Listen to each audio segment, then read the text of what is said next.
BD hip hop সিনে আবারও আগুন লেগে গিয়েছে। সম্প্রতির সময় সেজান 1230 ক্লাসিকের সাথে প্যাকেট শিরোনামে একটি নতুন গান রিলিজ করেছে। গানটিতে সম্রাট শীষ ও তাওরাত সাফাকে ডিস করা হয়েছে। ঠিক তার একদিন পরে সম্রাট শীষ রিপ্লাই গান নিয়ে আসে তার ভক্তদের মাঝে। গানটির নাম পার পাবি না।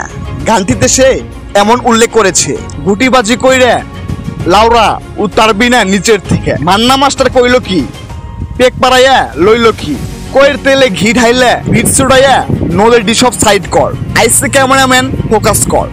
গানটি আপলোড করার এক রাতের মধ্যেই সেজান উসিলার শিরোনামে একটি অডিও প্রকাশ করে তার ইউটিউব চ্যানেল থেকে, যেখানে সে সিজের উপর খুবই আক্রমণ করে। তারপর 5 জুলাই শুক্রবারে সম্রাট শীষ তবরক নামে নতুন একটি মিউজিক ভিডিও প্রকাশ করে। সেখানে সে সেজানের উপর 2 গুণ বেশি এনার্জি প্রকাশ করে এবং অভিযোগ আনে যে তোর দেশ, মা, ভালোবাসা ইত্যাদি নিয়ে গান কই, ডিস ছাড়া গান কি তোর আছে? এবং সেই গানে সম্রাট শীষ সাফার কিছু ভয়েস ব্যবহার করেছে, যেমনটা সেজান তার উসিলা গানে ব্যবহার করেছিল। সেই ব্যবহার করা অডিওটি হচ্ছে তাওরাত সাফার কল রেকর্ডিং। কেন তিনি এমন উদ্ভট কাজ করতে পারেন এই হিপ হপ সিনে?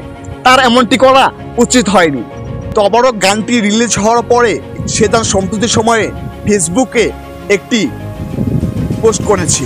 তার ভাষাগুলো ছিল এমন, আমি যখন থেকে ট্রেন্ডিংয়ে, তোগো ক্যারিয়ারই ছিল তখন এন্ডিংয়ে, তোর ভাইরে তুই নিজেই কইছ যে আমি এডি বাদ দিব না, আমার গান কখনো ট্রেন্ডিংয়ে যায় নাই, সেজান গান ছাড়লে আমিও গান ছাড়বো, সেজান অ্যালবাম ছাড়লে আমিও অ্যালবাম ছাড়বো, তোর ভাইয়ে তোর কলটি আমার ঘরে বসে থেকেই ধরেছিল, আর আমার ক্যাটালগ তোর ক্যারিয়ারতেও অনেক বড়, ডোন্ট আস্ক মি গান কই, নিজের জিগা তোর কান কই, নিজের মৌতের তবরক বিলাইতাছে, যার যা লাগবো ল।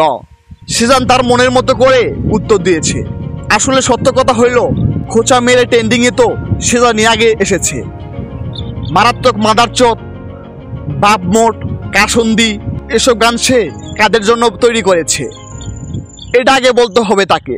সেজান আগে থেকেই একমুখী ডিস করে আসছে। যেখানে শ্রোতারা ভেবেছিল এই বুঝি ডিস গেমের শেষ, ঠিক সেখানেই সেজান নতুন করে আবার ডিস গেম চালু করলো। আপনাদের কাকে বেশি ভালো লাগে, সম্রাট শীষ নাকি সেজান? কমেন্ট করে জানাবেন। ধন্যবাদ সবাইকে।